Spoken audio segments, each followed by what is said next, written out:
Right. Good morning, everybody, and welcome back to True Crime Loser. I hope you're doing well. So, folks, I'm back from some traveling. How you doing? We got a lot to talk about. We're going to start with the sentencing of Ruby Franke and old Jodi Hildebrandt. We're actually going to watch and unpack Jodi Hildebrandt's totally psycho sentencing statement together, but it's very quick. It's only like 5 sentences. So let me take the time to properly set it up, because the way that Utah does things, there's a lot to be gained or lost with the sentencing statement, a lot more than other states that don't do it like Utah. I think the more that people watch this saga and follow it, it becomes apparent, oh, the story really with this one is actually Jodi Hildebrandt.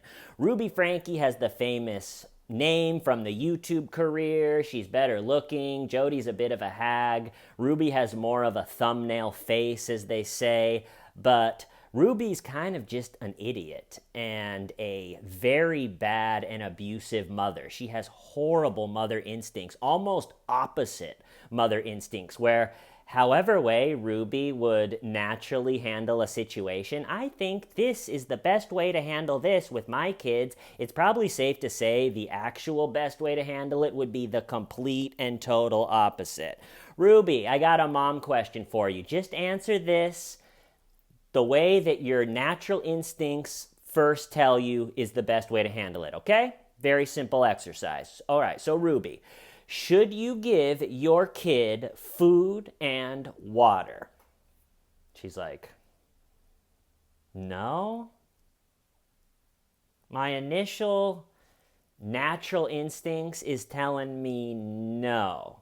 Is that right? And I also think Ruby doesn't have a strong personal constitution. That's why she's so susceptible to be yanked around and jerked around by psychos like Jodi. Because Ruby Franke, she's got all these kids. She's a horrifically abusive mother. And so you got to think anyone normal that sees her parenting is going to go, oh my God. Also, she's filming everything and putting it out on YouTube. So the YouTube comments, I'm sure people in real life or family, when they see her do something, they go, no, that's the what? And so then Ruby goes, no, I'm getting them out of my life. Oh, you don't agree with me. I'm getting you. And she's getting everybody that's challenging her on her completely wrong way of doing things. She's getting them out of her life. And then finally she meets someone that goes, no, you're right. This is good. And not only is it good, we need to go further with it. So as everybody is going, Ruby, what the hell are you doing? She goes, okay, I don't want to be around you anymore. I'm not talking to you anymore. And then she finally runs into Jodi Hildebrandt, and Jodi was able to just manipulate Ruby, because Ruby, it's always like, oh, I was living in distortion, but now everything is clear. And it almost now feels like Ruby is enjoying this whole thing. She was sentenced first. This is a week ago. She was sentenced first. She gave her statement, and then she left the courtroom, and then Jodi comes in. And Ruby, it feels like this is just her new tough plight in life, and this is the next chapter of her discovering, I don't know. It all comes off as she said more of the right stuff in her sentencing statement. It still came off as cringe. She was talking about her kids going, I'm the mother duck. It's like, yeah, you're the worst duck. I don't know. Don't call yourself the mother duck when you're on being sentenced for 4 child abuse felonies. I'm the mother duck. Yay! You pluck these crazy Mormon women out of their insulated little batshit crazy world and let them talk, and it's pure and total cuckoo bird. Think about Lori Daybell's sentencing statement. My son's not dead. He's in heaven doing jobs. He got a job. What are you talking about, lady?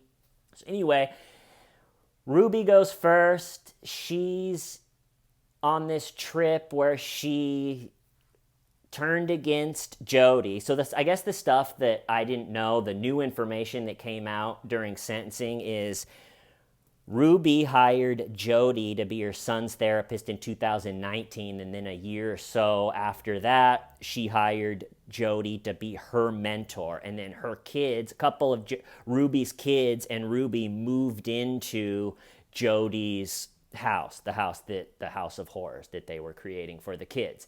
And so Ruby decided to plead guilty first, take a plea deal, and said, I will cooperate against Jodi. At that point, Jodi kind of has to take a plea deal as well, I think. I don't think she wanted to. I think Jodi would have gone to trial. But as soon as Ruby turned on her, I'm taking a plea deal. I'm willing to cooperate against Jodi. I think Jodi thought, all right, well, I'm going to get in on the plea deal too. So they both pled to 4 counts of felony child abuse and a 1 to 15-year sentence for each of the counts. All right, so this is how Utah does it differently, and it makes a big difference with the sentencing statement. So, okay, they both pled guilty to the 4 counts. In Utah, the only thing the judge decides is a prison sentence appropriate for each charge. So yes or no for prison, and then whether those sentences are going to run consecutively or concurrently. Who actually decides the number of years really is the parole board. So both Ruby and Jodi got 4 counts, 1 to 15 years for each count. So it's total, technically, it's 4 to 60 years. So after 4 years, they'll be up for parole. But then there's also a cap around 30 years. I think I heard one publication say 30. I heard another publication say it cuts off at 36. So the most they can possibly do is 30-something, and the least they could possibly do is 4. The difference between 4 years and 30 years is a lot. And the difference between a sentencing hearing in Utah like this one and a sentencing hearing outside of Utah is outside of Utah, it's a much more of a final conclusion to the whole thing. The tone even sounds, this is the final day of this saga. The tone for this one, for Ruby and Jodi's sentencing, especially when the judge talked, took a whole different tone. It was like, instead of him making the final statement of this case, you could tell he was making a record for the parole board. So you got to think, in 4 years, they're going to be up for parole. And you got to think the parole board is going to read the judge's comments, Ruby and Jodi's comments, and really start from there. So you would think, even if you thought the whole thing was just bogus, I didn't abuse these kids, it's the kids' fault, that's Jodi's theory. It's these kids' fault, I did nothing, I'm a psycho, I'm good, don't worry about me, it's the kids' fault. So if that's actually what you think, you would think it would be better to just play the game. It's like, even if I think that, I'm going to go in there for my sentencing statement, I'm going to clearly articulate what happened, show the judge I understand what happened and I understand how bad that it was. And then second, show, or at least try to show, some real remorse. Because you got to think, in 4 years at the first parole meeting, if it doesn't even seem like you understand what happened yet, you have no chance of getting out. You have to at some point show everybody, listen, I do understand what I did and I understand how bad it is, and I'm going to clearly articulate my connection with reality, and I'm going to show some genuine remorse. And I think if you do that, at least if I was a judge, that would go a long way. And so Ruby Franke, she said a lot of the right things in her sentencing statement, a lot of weird things, a lot of cringe things, but think about it, it doesn't really matter that much if it comes off as cringe and weird in the moment, because she's making the record. Who knows, maybe the parole board in 4 years watches the old footage, but I would assume they just read the record, and a lot of that weirdness and cringe probably isn't going to come through, and they're just going to see, okay, Ruby does understand. She's kind of blaming Jodi, but really it's like, yeah, because you're a weak person. You should have told Jodi, scram, get the hell away from me, you psycho. What kind of mother wouldn't have noticed that Jodi was totally horrible and dangerous after talking to her for 2 days? And so she was a little bit blaming the Jodi, I think, too much, even though Jodi is unbelievably horrible. But anyway, she said a lot of the right things. The judge didn't come at Ruby because of saying a lot of those right things. And then so Ruby accepted the prison sentence, and then Ruby was done. And then it was Jodi's turn, and let's watch hers together. We're gonna watch Jodi Hildebrandt here. She's butt ugly inside and out. We're gonna watch her mind-blowingly bad sentencing remarks together. It's only like 5 sentences. Her and her lawyer, up until these sentence remarks, have been going with, there's 2 sides to every story. And the judge, right before she delivers these remarks we're going to watch together, kind of called her and her lawyer out on that a little bit. The judge said to her lawyer, all right, I generally agree with you that there's 2 sides to every story, but Jodi here has had multiple chances to give her official statement, her side of this story that apparently, according to you guys, has 2 distinct sides, and she hasn't done it. She hasn't delivered any type of statement. The only thing that she's done is talked on jailhouse phone calls about how it was the kid's fault. So if she's never going to deliver her side, it's kind of absurd to go with there's 2 sides to every story. And her lawyer right here said something like, I know she didn't want her statement to come off as hollow and bad. She wanted to wait until this sentencing hearing, and she has a brief statement. Then the judge goes, all right, Miss Hildebrandt. And this is what Jodi Hildebrandt, out of everything in the world that she could have said, this is what she went with. It sounds like a pet lizard wrote it. You know how like they taught a gorilla sign language and it could communicate? I feel like this is what, if they could do that with a lizard, this is what it would come up with. So without further ado, Jodi Hildebrandt's sentencing remarks. Here we go. I sincerely love these children. So she starts by saying, I sincerely love these children. One, what's up with the cadence? I sincerely love these children. And then she looks up at the judge like she just made some amazing point. Like the judge is going to go, wow, you love them? All right, well, that house of horrors that you were running with these children inside of it, you know what? As long as you love them, we're good.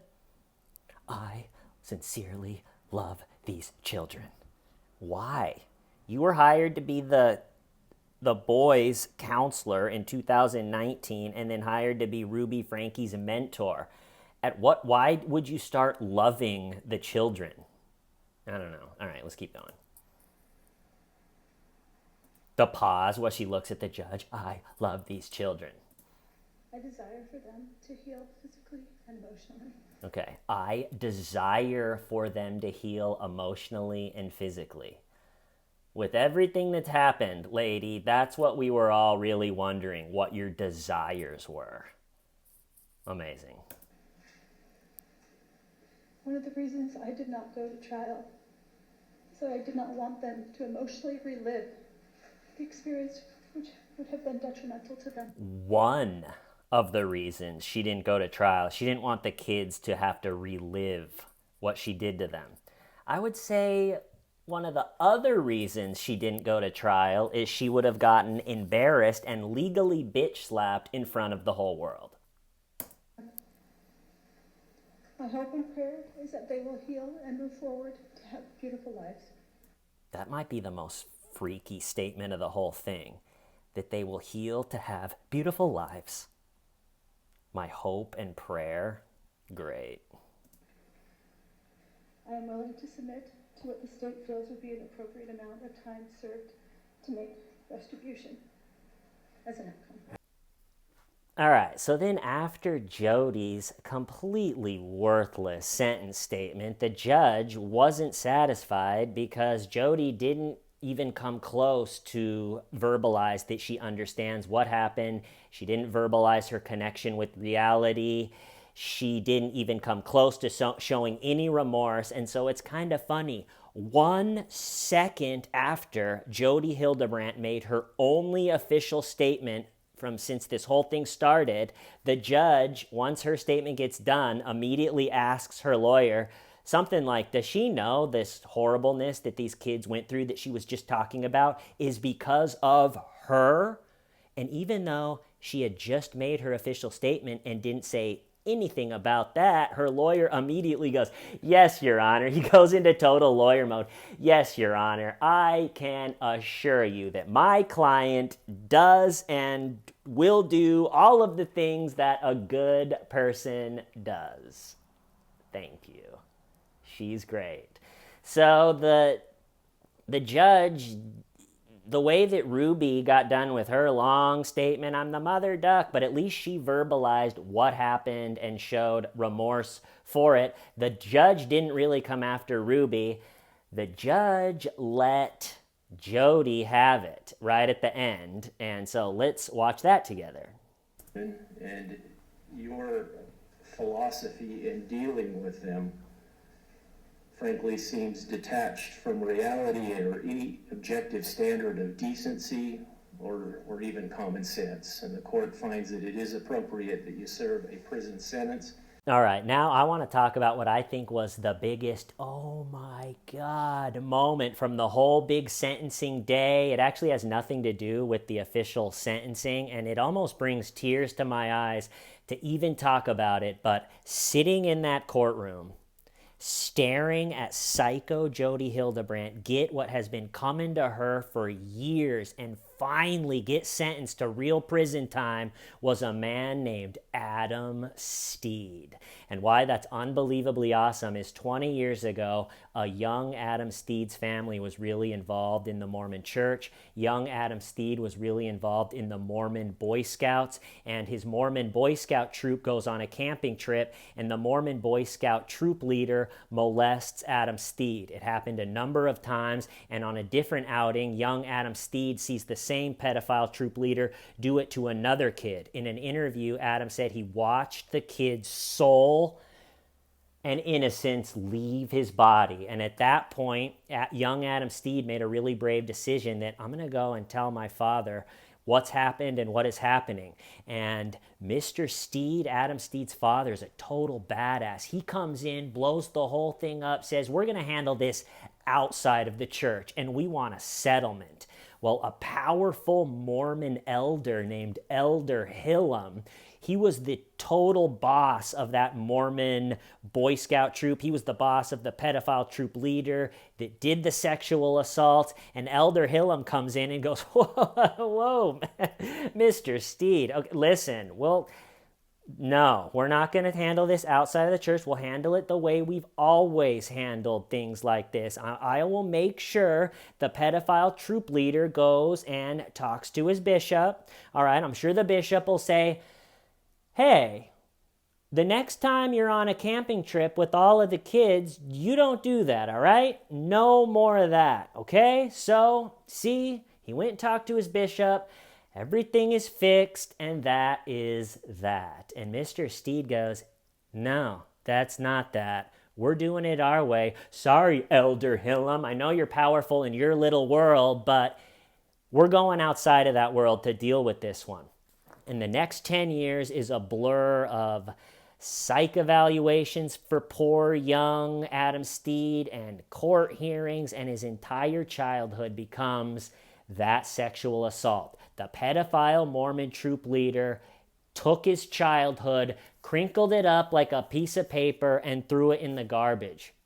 And after 10 years, now young Adam Steed is young, college age. The whole thing is kind of in the rearview mirror. Finally, he did get a settlement. He's going to BYU. He meets a young woman. They fall in love, and they're saying to each other, let's get married. We love each other. Let's get married. Let's call your parents and tell them we're in love and we're getting married. And before they could call Adam Steed's young wife-to-be's parents and give them the happy news, the parents called them and said, Elder Hillam is sitting in our living room, and he's telling us that you're thinking about marrying a guy named Adam Steed, and he's telling us you cannot let your daughter marry Adam Steed. He's not a good character. He has weird sex stuff. You don't want your daughter to be even around Adam Steed. And it totally ruined their engagement. They thought it was going to be happy days. Everybody's going to be happy for us, a celebration. And instead, her parents are going,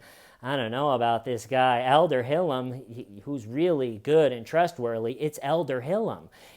He's saying all this, but they get past that. They're young. And you know what? Let's still get married. So they get past that. They get married. They're early 20s. They have full college schedules. She's pregnant, and they're feeling a little stress, which is understandable. Kid on the way.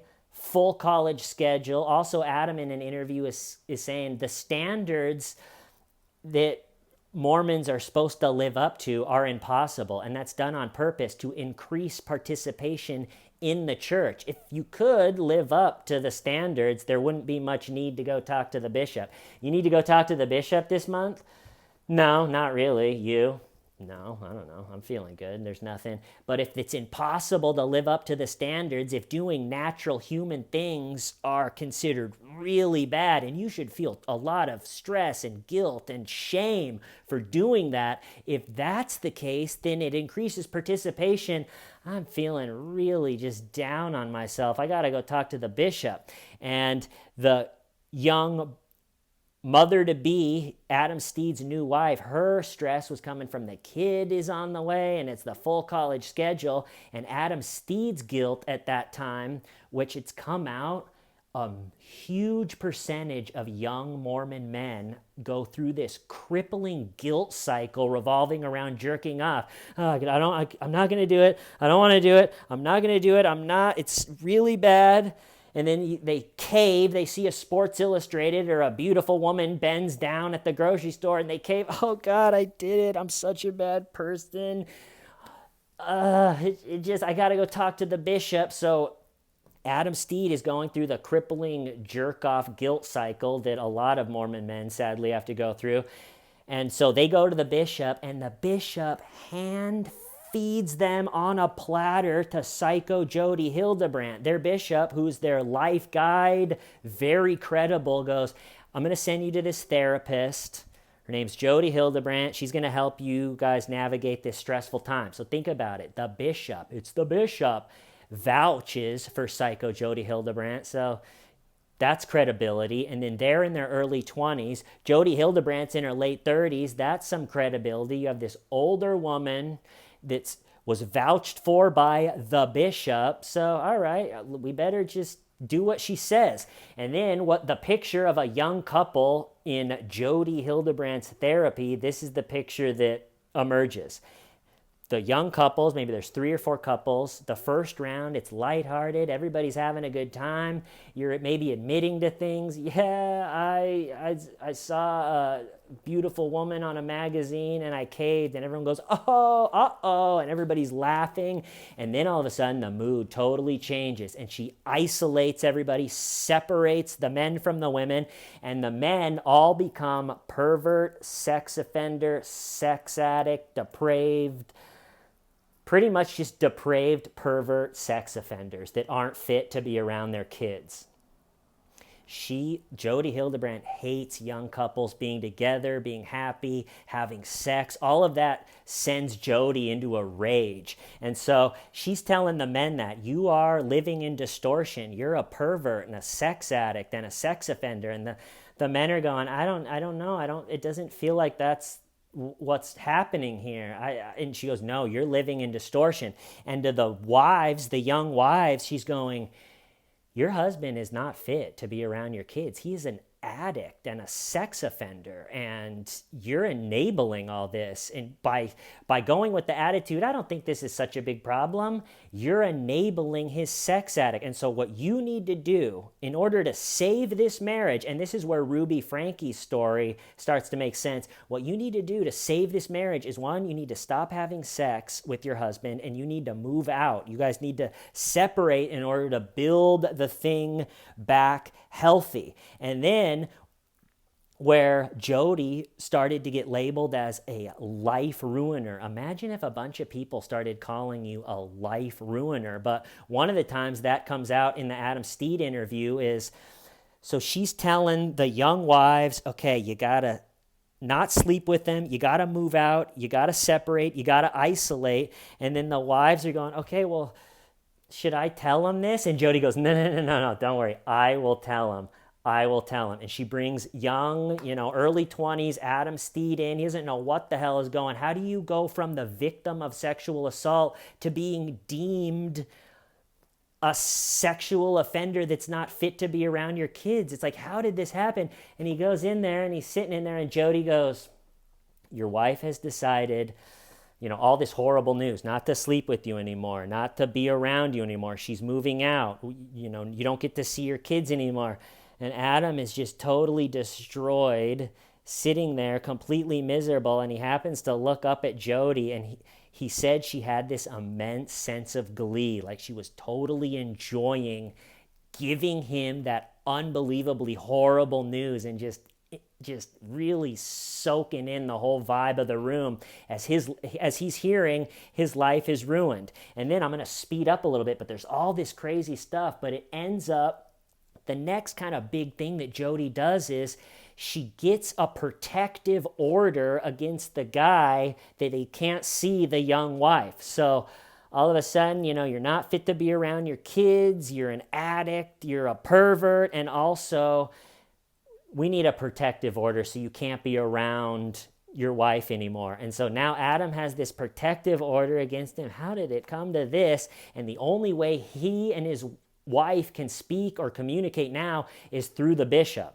One can see the bishop solo, and then the other one can see the bishop solo, and then the bishop can tell what the other one is talking about and thinking about. Well, the bishop starts telling Adam, your wife wants to get past this. She wants to get back together. She wants to see you. And Adam is going, are you sure? I have this insane protective order against me. I could go to jail.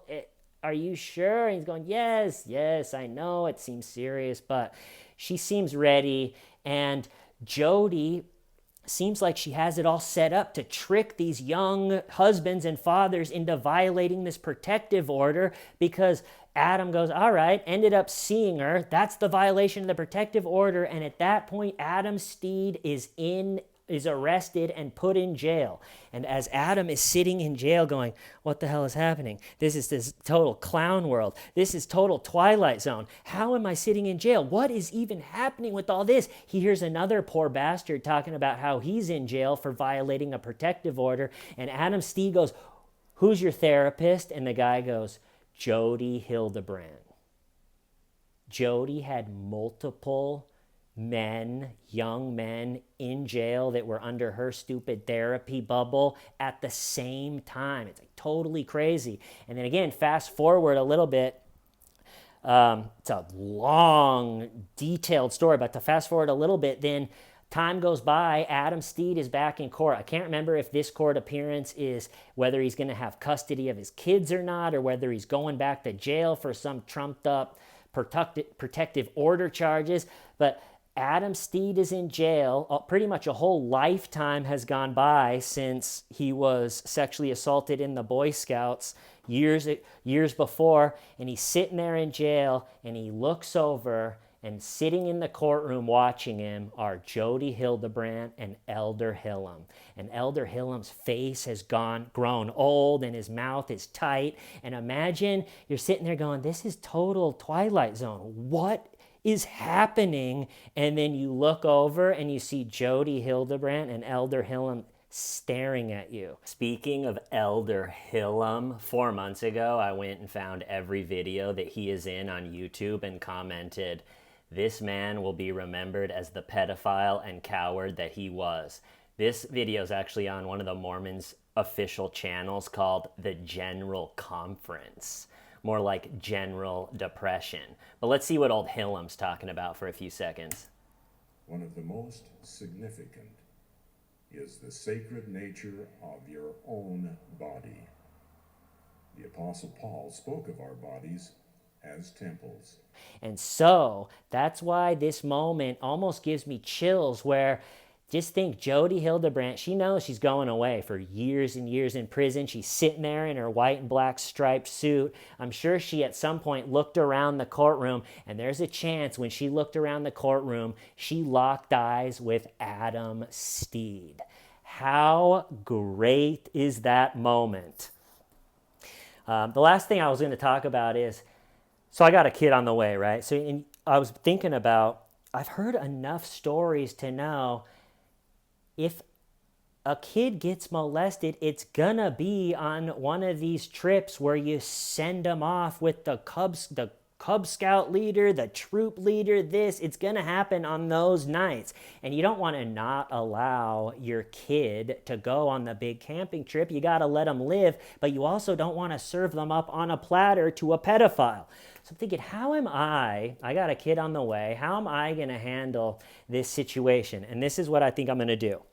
All right, so say my kid is going on the big camping trip. All the parents are dropping off the kids early morning in the parking lot. The bus is going to be sitting there idling, warming up. People are going to be putting their bags in the cargo area under the bus. Parents are going to be talking, hugging their kids, have so much fun on the camping trip. Before I drop my kid off at that scene, I'm going to go to the hardware store and get a new work belt, one of the ones like a tool belt with the ring on the side with that you put the handle of the hammer in, like a handle holder that sits, or a hammer holder that sits like right here, you know. So tool belt, and then I'm going to buy a shiny new hammer that goes in the tool or the hammer holder in the new tool belt.